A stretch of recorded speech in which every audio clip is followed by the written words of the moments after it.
All right, welcome back. Here we go. We're going to get started into Chapter 7 and talk about graphs of polynomial functions. So I just want to do a quick review to Section 1 and talk about the general form of a polynomial function. And so I have that up on the board written right here.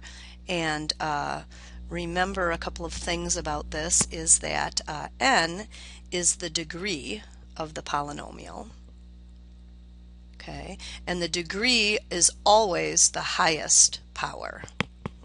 Okay, so I want to talk about some graphs of polynomial functions that we're already familiar with. All right, so let's go ahead and look at the polynomial p of x equals 3.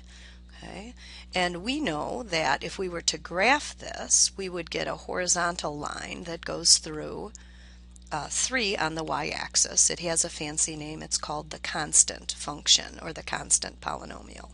We also know what the polynomial looks like that makes an oblique or slanted line. So if we were to graph the polynomial p of x equals negative 2x plus 1, we would see a line that would look something like this, and it has a fancy name as well. It's called a linear polynomial.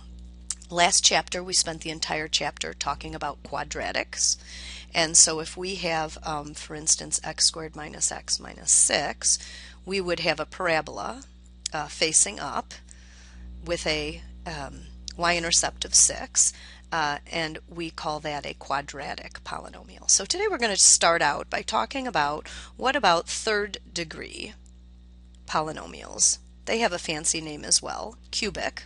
Okay, and so here's an example of a cubic polynomial. So let's go ahead and look at p of x equals x cubed minus 9x.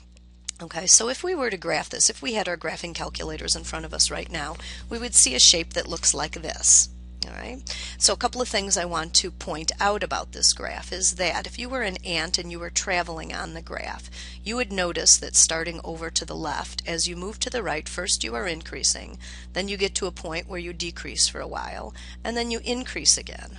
And so these points here, where the graph changes direction, have a fancy name called turning points. And if you recall back last chapter, that a parabola had exactly one turning point, and it was called a vertex. Okay, this is not a vertex. This is not a vertex. Vertex only works for a parabola. So when we have a third degree cubic polynomial, we call these turning points, sometimes we call them relative maximums or a relative minimum. Okay, in other words, in this neighborhood, the highest point that is that turning point. Okay. Also, I want to talk a little bit about concavity of a graph. All right, and so you remember that concave up, we learned that rhyme that says concave up, it looks like a cup, concave down looks like a frown. So we can go back to this graph and say that from here to here, the graph is concave down. And then starting at this point, we change to concave up. And there is a name for that point when we change concavity, and it's called an inflection point. Okay, so inflection point is where graph changes concavity. All right, pardon my bad penmanship. Okay. General shapes of cubic and odd power polynomials, we need to talk about something called end behavior.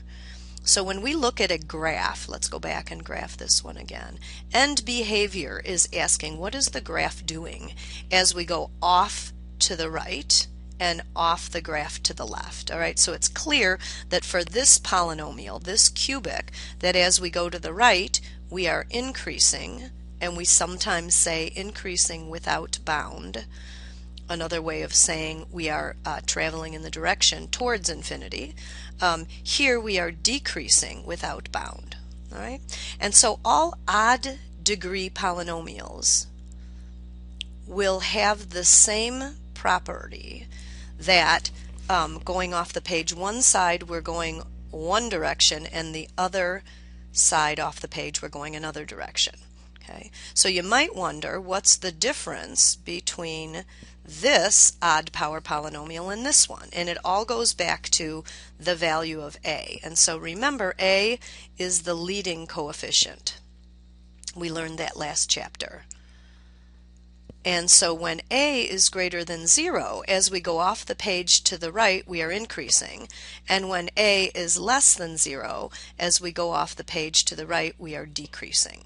Okay? And that's just going to help us as we graph polynomial functions. We'll find that when the degree is even,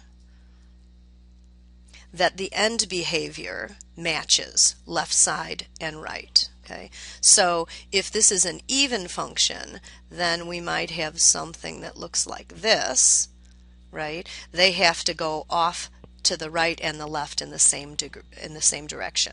So we'll look at this some more in class. What I want to do is just a couple of examples of going from an equation to a graph and then from a graph to an equation. All right, so you'll recall that when we talked about quadratics, the relationship between x-intercepts and factors, right? So just as a quick review, if the x-intercepts of a quadratic were 3 and -2/5, then you could say that the factors would be x minus 3 and 5x plus 2. Right? And then you could find the factored form of the polynomial, right, by doing this and then saying I needed to find that a. That should be very familiar to you. So in a cubic polynomial, the relationship is the same.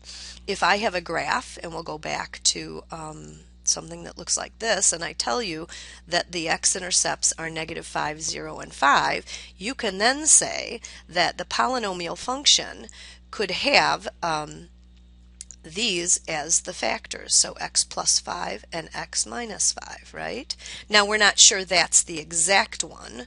There could be an a value here. Oh, I didn't mean to put a 0 there. That there would be an a value there depending on how stretched it was.